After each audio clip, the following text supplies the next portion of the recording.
Hi there, and welcome to another edition of State of Independence, whereby Music Box takes a look at the independent record sector here in the UK. Now, recently I went up to Newcastle in the northeast of England to have a chat with Kitchenware Records, a very successful independently based record company, and chatted to a whole range of bands, people like Hurrah, Prefab Sprout, the Cane Gang, the Dainties, and a design company called East Orange. But I started off my conversations by having a chat with Keith Armstrong, the record label boss. Keith, it seems a funny thing to want to do, to start up your own record label. I mean, most younger people actually just want to be in pop groups. They don't want to get into the business side initially. What was the impetus for you starting off Kitchenware Records? I suppose I was bored stiff at the time, to be quite honest. And my energies had been channeled into working with a record shop that I was running at the time. And I got bored of it, basically. And I was pretty bored with what was happening around here, so I suppose that was the main starting block. Boredom. Has it been a bonus being signed to something like Kitchenware, which allows you maybe a lot more artistic expression than a major would? Well, I don't know whether Kitchenware allow us any more expression than a major would, because we're allied to a major label anyway, just to get the stuff in the shops. And as we weren't signed because we were a bunch of classic song stylists who cover the past repertoire, or signed because of we're a great dance band or whatever. It's really original material, and so whether they like it or don't like it, CBS are really stuck with the fact that we write our own material. So there's never really been any interference from the front of, what are you going to record? I'll write the songs, take them along there, and then the discussion can start on what will be a single. But there's never ever been any question about, well, you shouldn't really record that song.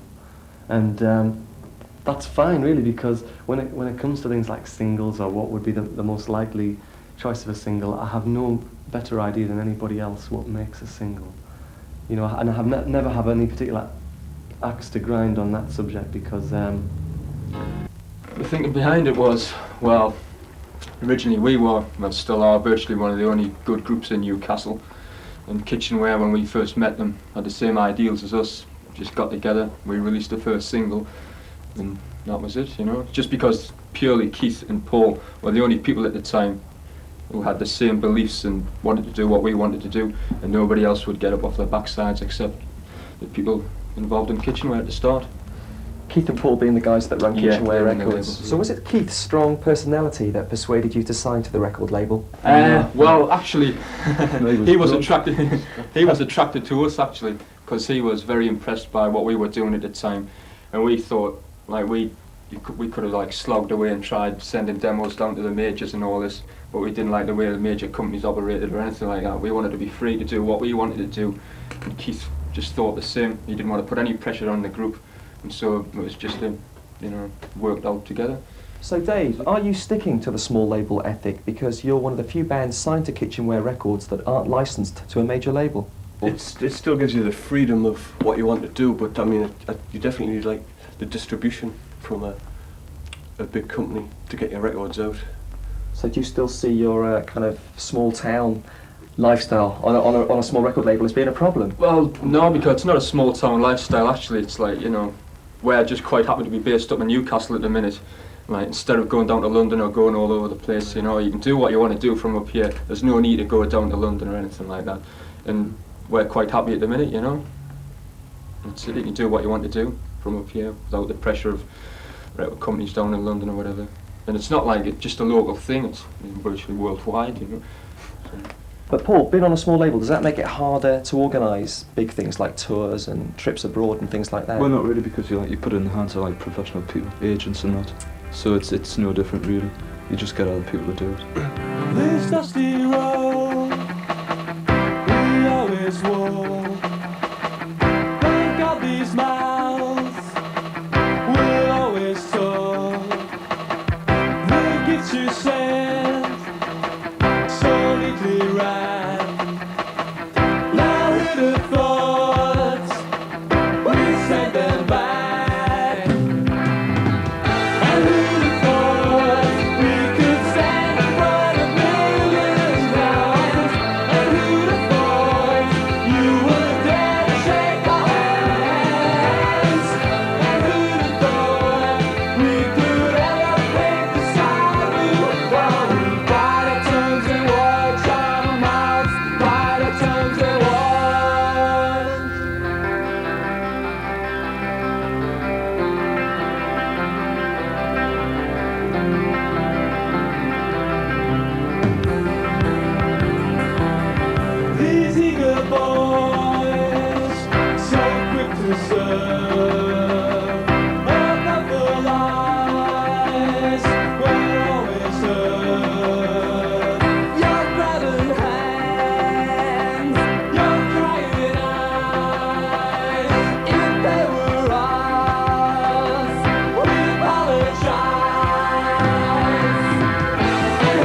idea to become the North East's answer to Berry Gordy and to have a Motown home of the hits here in Newcastle? Never, no.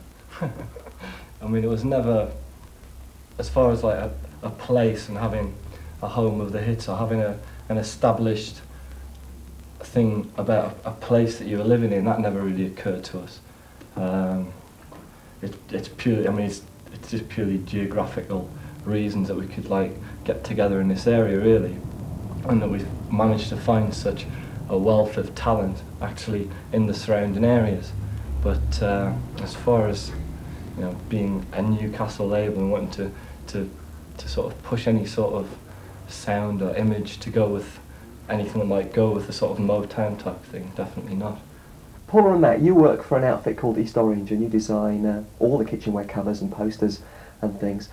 Looking at them behind you, it seems obvious that you have to make fairly strong images and make the print fairly strong because it has to stand out amongst all the hundreds and thousands of other records. But what other sorts of things go through your mind when you design covers for kitchenware artists? Paula?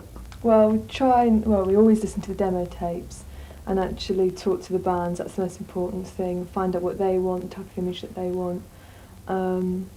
And from there, we just take it just by looking through research, other magazines, books, other posters, and just putting down lots and lots of ideas, and then ideas just sort of come one after the other. They develop from very rough layout stage onwards. We try and get a feel of the band. We try to make them as individual as we can as well.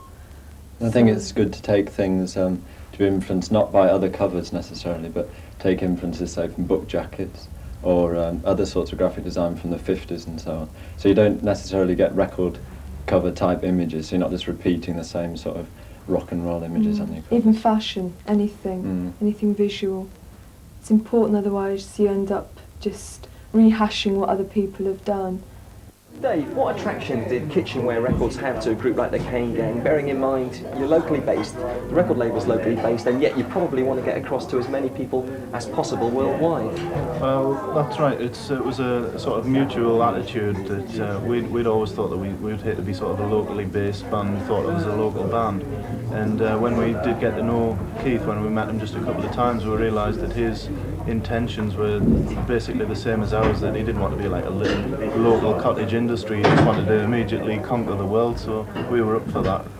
The Kitchenware stable of artists is very diverse, and the music itself is very diverse. Does that pose special problems for you as far as the design goes, or does it help you?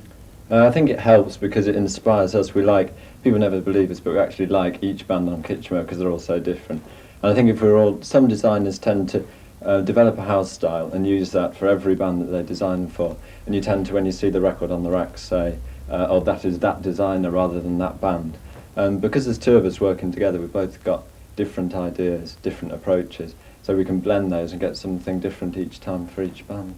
A lot of obviously local people who sort of were trying to do the same things at the same time, probably quite jealous of Kitchenware's success, and I think we tend to get a bit of stick back from people on that score. But Keith's done very well, and I hope it's really now that the awkward time becomes that that you've got to start now make progress of a different sort and of a bigger nature, and it's now that the real sort of challenges lie ahead, I think.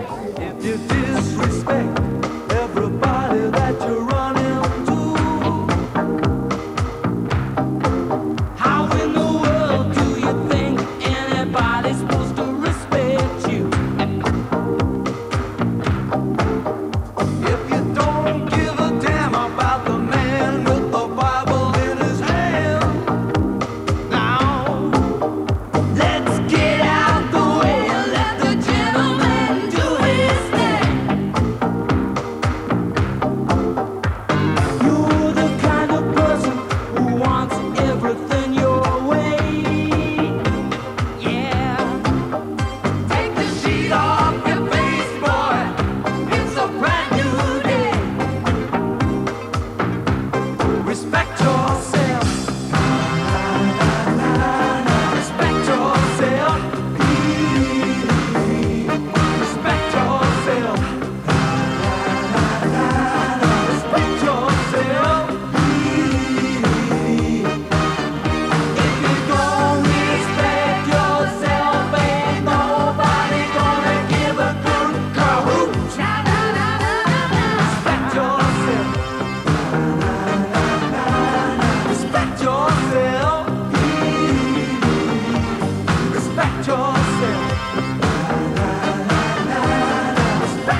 disappear.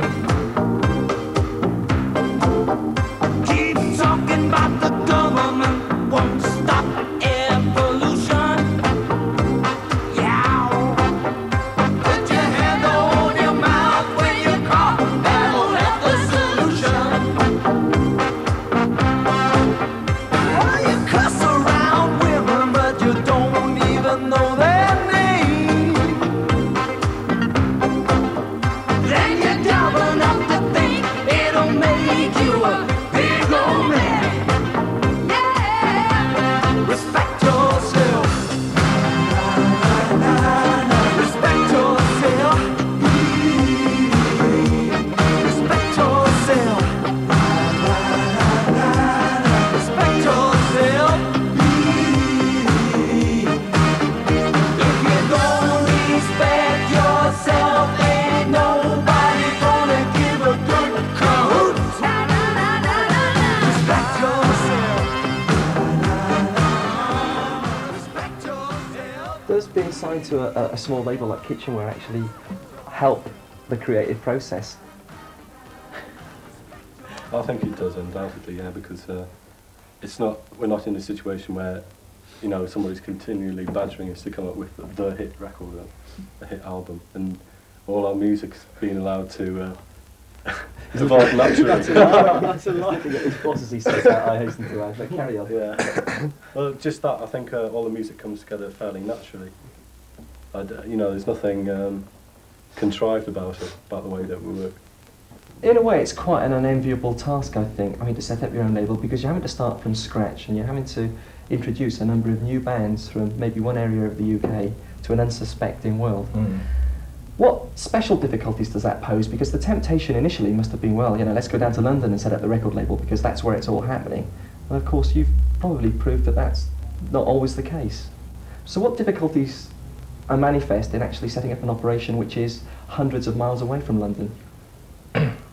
Well, first thing I'd like to dispel is the myth that it's difficult doing things outside of London, and the myth that Newcastle being so far away from London, it should be impossible to do that sort of thing, because basically if you get the train, it's 3 hours away, if you fly, it's 40 minutes away, flying time, and it's like a phone call away anytime you want to pick up the phone. So that sort of thing doesn't really come into it. I don't think it really matters.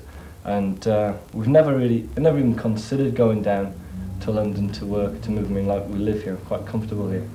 And, I mean, it's not a great patriotic thing either, which a lot of people might crucify us for locally, but, you know, we're not particularly patriotic. At the same time, we don't particularly want to go and live in London surrounded by all the other, you know, would-bes. I'm just not really interested in that sort of thing. I don't think it's as difficult as people make it out to be. Is being from the northeast very important to you? Definitely for me. Wouldn't have been together otherwise. I don't think so. But I mean, I think everyone writes about. I mean, most people who have a brain in their head when they write music, they write words, they write about their environment and what's happening around them. So it probably is very important where I come from, you know. We're not a quote unquote Geordie band though. But I think that irritates me a bit when people say the Dainties Geordie band, because that's not an essential part of it. But I mean, it is important that we all come from the northeast. I mean, the reason I asked was because you're signed to a local label anyway, and that kind of, people on the outside might think that as being, in a way, not always an advantage because you're forever looking inward instead of looking outward. But is that the case? It's not true, because we've just been to Europe and we're always in London, we're always in Scotland, and you know, we're all over the place, you know. So and you're not packing the trucks out with bottles of Newcastle Brown or anything like that? No. Makes you vomit. A couple of bottles of vodka for Claire, but apart from that. Ain't there no justice in the world? Why can't the Savior save this girl?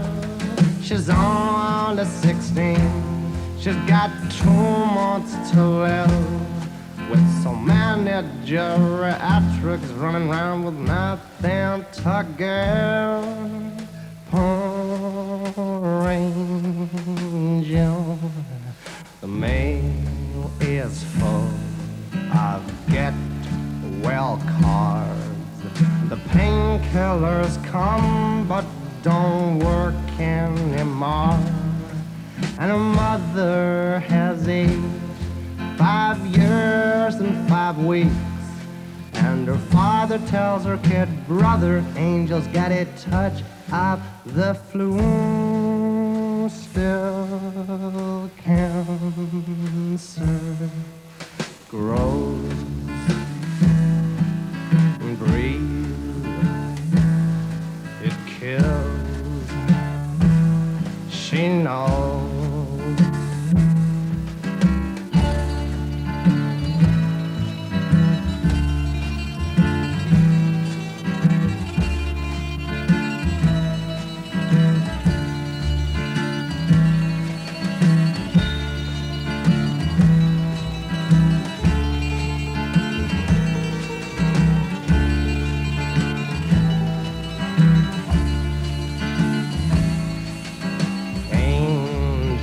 Tries to fight off the pain.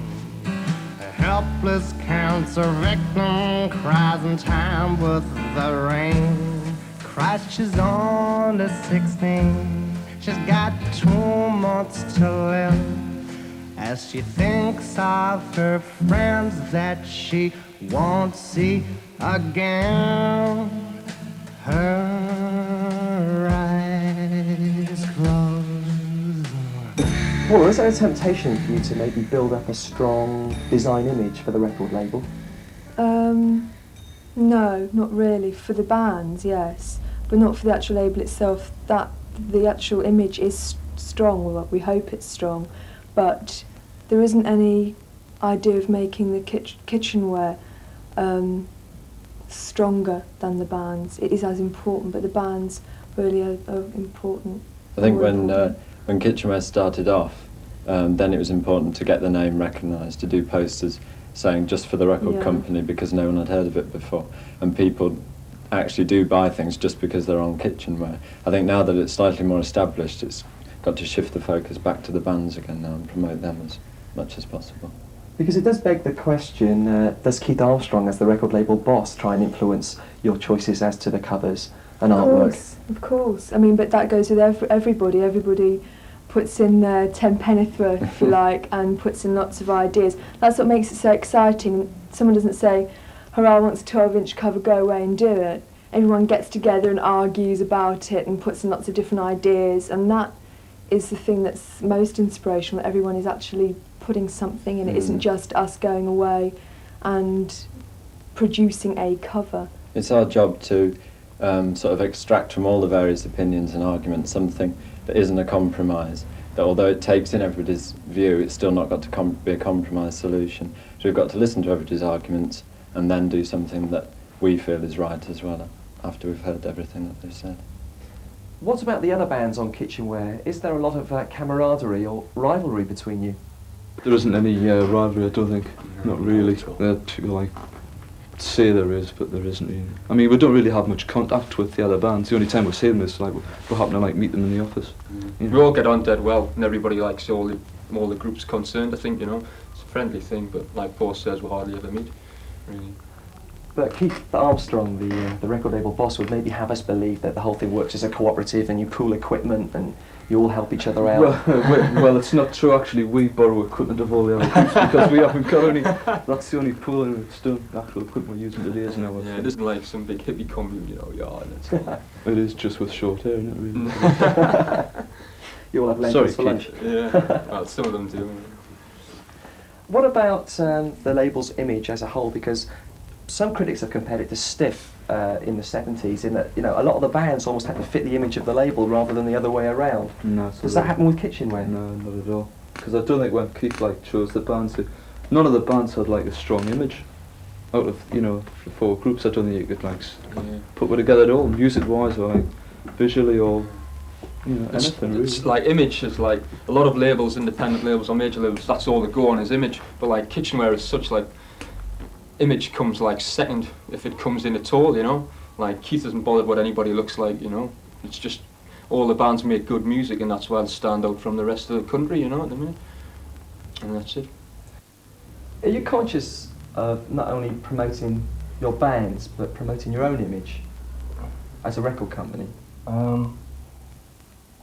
We were at first, only in so much, but Newcastle's never really been known as a great place for worthy music. It's always been known as a sort of prehistoric type place where you had bands such as the Animals in the 60s and your Lindisfarne folk hippies in the 70s and stuff like that. And it was noted for that sort of thing. So the great media eye, etc., has never been focused in Newcastle anywhere whatsoever. Anybody that's ever been successful from this area has always moved away and done it with a bunch of guys from other places, etc., etc.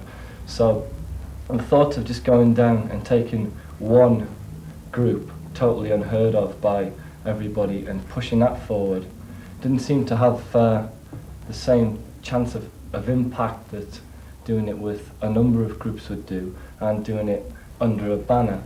So to go and present people with, with a force of things was a lot more feasible initially than to do it all individually. That said, there's I've been trying to drop that ever since, to be quite honest, because I think it's really dumb if record labels become more fashionable or more, important or anything like that than the people that are making the music. It's a really, something I don't really go along with, to be quite honest. Dave, do you think it's a handicap not having a strong image, because the bands on Kitchenware don't seem to have strong images, do they? Well, I mean, what do you do? You know what I mean? Like, everything's going towards it, like, image, videos and everything. So what do you do? Do you try and top everything? Do you try and top prints and all that rubbish? There's no point in it. Just because, like, it's the way that the music shines through. Well, at the end of the day, it probably will, but you don't have to, like, look towards the rest of the country or the rest of the pop world or whatever. So the idea is that you will only kind of adopt whatever, not even an image, but whatever things that you feel comfortable with. Yeah. Well, yeah, whatever's like cheapest in the Oxfam shop across the road, literally. And that goes with like the songs as well. Nobody's going to tell us what to write about or like write another hit for the kids and all that, man. Like image goes towards music as well, because so many groups are pushed towards a certain type of music and certain things they should write about and all that. And it's not going to happen. As the way we look, it's just what we would normally wear and think, just maybe develop it. Push my way between the sharpers. She made her way above the crowd. I said things I knew were not sharper. I said things to make her feel proud. Trust in me, things you do and things you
are benefits to being on a label other than like an intermediary label. There are benefits which are obviously things like you've got someone there, you've got something there that distinguishes you from the main body of CBS artists. You are less likely to be treated as one of a faceless package. I mean that might sound a bit strange on the surface when you think of the massive selling CBS. No, but they've signed a lot of artists as well, so you have to swim with the tide, don't you? Well, yeah, but I think what you really keep is some sort of sense of what it is that you're perhaps trying to achieve, even if you don't achieve it. East Orange as a design team is in quite a unique position in that you just design exclusively, I believe, for kitchenware. Does that pose particular problems for you? I mean, it might get a bit too in and a bit too family-ish at times, doesn't it? It's not the East Orange have chosen to design for kitchenware. As it started, it was a very natural thing. We all knew each other and we produced covers, and then after a couple of years we decided then we would have our own name, not just Paula and Matt who do things for kitchenware, but eventually anyway we do hope to do other designs as well. We do other work, not record sleeves, but we do other graphic design work for other people when we can find the time. Does criticism bother you? Well, it does in some respects, but I'd rather that people talked about us than ignored us. I think there's nothing sadder than the 3-line review. That's it, it sometimes bothers me a little bit. It's kind of, I always feel as if it's happening to somebody else, and I'm always much more thrilled by a destructive piece than I ever am by a flattering one. We got a really good one in Melody Maker a couple of weeks ago that was so good as to be really... It's sort of, I looked at the paper and the words evaporated. It's such a nice piece of praise. If I'd written it, I couldn't have written them all glowing right up. But when you get the really personal ones, like, this is a monstrous heap of self-indulgent rubbish, or they have totally indulged themselves in every possible whim. There's something that's sort of deliciously naughty and nasty about that. And then as criticism like, so-and-so has the voice of a meat cleaver. Your position could be envied by some people because you're working in the record industry, yet because you're based up here, you can also look from the outside and look in at what's going on, if you like, look at the big companies in London all trying to outdo each other. I mean, is the music business, is the record company world as big and bad as most people would have us believe? In a way it is, yeah. I mean, it's pretty crass, but it's... I suppose it's just like any other big business. It's like run by corporate entities who have to like make X amount of sales to get X amount of bucks back to put into the next project, etc., etc. And the difference is that they're dealing with human beings and talent and stuff, which isn't as easy as just manufacturing things. Although they do go out of the way to try and take the easy route a lot of the times and try and manufacture things and do it that way. But obviously that doesn't work because that doesn't bring any long-lasting things, so that you'll have to sell X amount of cheap, nasty stuff to be able to get the money to take chances on other, probably more worthy stuff. But they're just corporations. They're like little ant nests, and like loads of people work there. They're like CBS is like the civil service, There's just like loads of people working there, and a lot of them are guarded in their position because it's so big and there's so many people working there. It's difficult to point the finger and say you haven't done your job properly, you haven't done this properly. There's not enough people who have are taking the chop if they don't perform. There's a lot of buck passing is able to go on in places of that size. So they are quite horrible like that, and they do waste a lot of money, and they do all the things you've read about, You see, the reason I raised this spectre, if you like, of the big record company becoming involved and a small locally based one, was because I know as a group you have very strong feelings on a lot of things outside of music as well. The way the country is run, the way the world is run. I just wondered that when a corporation actually became involved, it's very easy for your views to become a little more watered down, for you to compromise just that bit too far. Well, we found out that our records had been released in South Africa, which we didn't want to happen. You know, there are elements like that where you've got very little control. It's a case of not much information filtering right through to the artist, I suppose. I think what happens is London records are quite good like that. In fact, I mean, we had a sort of lengthy, frank discussion with them just before Christmas, and Roger Ames from London actually said to us, look, you know, we're better than most record companies. Most record companies, if you come to them with something that's not 100% commercial hit, will turn around and say, well, look, if you want to be artists, go and get an Arts Council grant. Here they come, a lonely boy and a lonely girl. They can't say where they're going.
She came over, touched my hand, and I kissed her.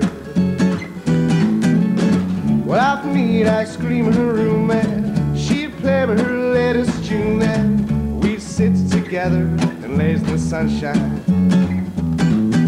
And I don't care if the sun don't shine, and I don't care if she took her, if she took her, it's mine. Don't care if she don't love me, for I just sit here dreaming of the sunny side. All together. Smile on the sunny side. You can smile on the sunny side. Smile on the sunny side. You can smile on the sunny side. Day before the way, till December, chase the rain away. I remember we'll sit watching those trains in each other's arms. Such a sweet little lady, ah, the girl I love. I don't call her a lady, I call her my love, sweet dove from the heavens above. And I don't care if the sun don't shine, and I don't care if she took her, if she took her, it's mine. Don't care if she don't love me, for I just sit here dreaming of the sunny side. Smile on the sunny side. You can smile on the sunny side. Smile on the sunny side. You can smile on the sunny side.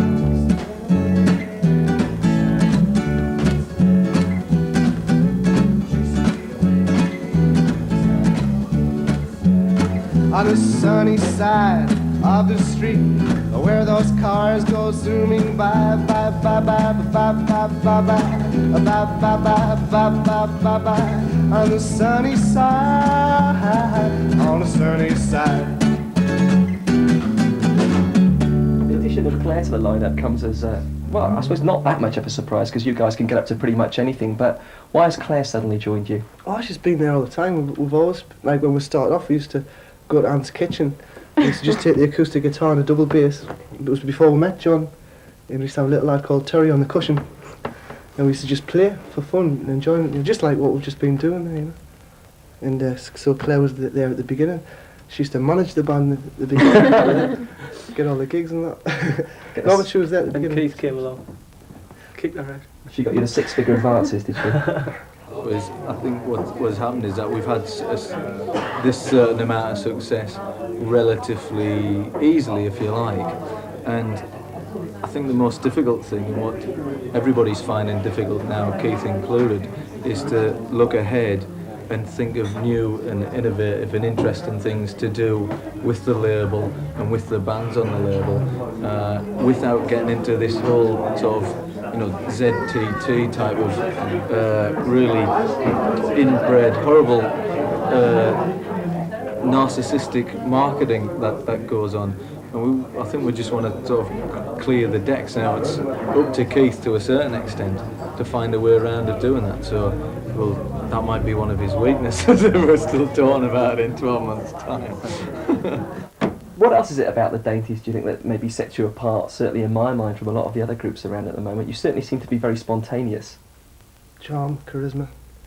I don't know. Talent. I don't know. I know we've got some good songs, and I don't know. One thing that kind of strikes me is that we shouldn't do it, but possibly with the other Kitchenware bands you can maybe categorise them slightly, but the Dainties have always seemed to not fit into any particular mould very easily. Is that deliberate, or was that just done by accident? When we started doing the songs together, like me and Anne, we've always like done songs, like had no barriers. So, you know, a lot of bands have just got one particular musical direction, and all the songs tend to sound similar. But we've always said that we like have loads of different types of songs, you know, miserable songs, happy songs. So you don't cramp yourself in. You can write anything you want, and people can't say that you're selling yourself out or whatever. You just can do anything. You know, write any song you want. The styles are there to be taken from, you know. And Martin just happens to come up with a lot of different ones, you know. Just writes a lot of songs in different ways, rather than following one path. The way, I mean, I never buy a lot of records, so like obviously, I mean, influences come from my subconscious, but I never sit down in my bedroom and say, oh, I'll have a bit off there and I'll have a bit off there. They just come out, you know. In a cold October, when the birds aren't singing, and my brother pants are padding the smoke, there's a chill in the air. I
So Claire, what's it like working with these lads in the Dainties then?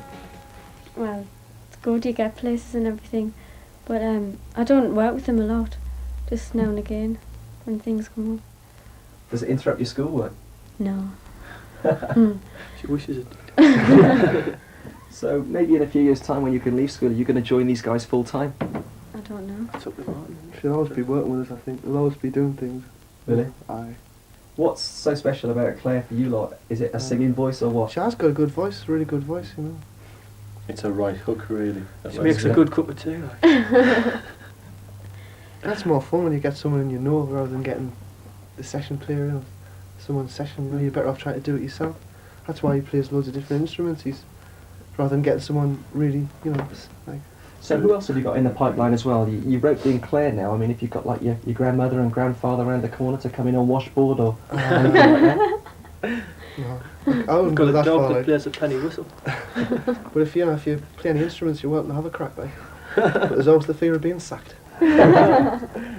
What about you, Dave? Can you spy any weaknesses at all in the way the independent record sector is set up, maybe, and with Kitchenware in particular? Well, with Kitchenware in particular, there's not a sort of basic flaw because it depends on the bands, on their own capabilities. I mean, in our example, we'd never actually played live until a few months back, and Keith really had a burden of trying to promote us without us actually going and playing in front of the people from the major record companies who distribute or were to distribute our records, and it's a bit of a handicap, really.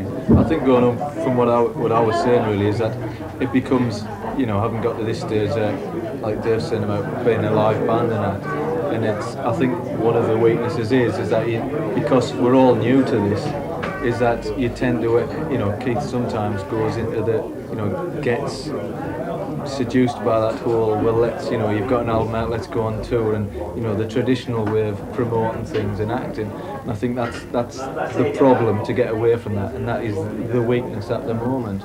I am into having the Kitchenware stamp on our records, whether they go through CBS or London Records or Phonogram or wherever, because I'd like people to be able to associate that with as like a hallmark of maybe my taste or whatever, or my belief in what I'm doing, and to set it apart from other things that are happening.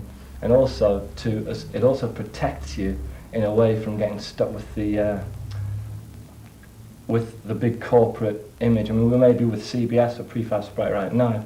Now, I totally believe in Prefab Sprout. If tomorrow the people at the heads of CBS decided that they no longer believed in Prefab Sprout because they weren't selling millions and millions of records or whatever, they just hadn't quite cracked it, then we'd take it off somewhere else and we'd put it through Warner Brothers, or we'd put it through something else, and we'd still channel it, and the belief would always be there. So like the label sets it apart from that sort of transitory workings of the major corporations.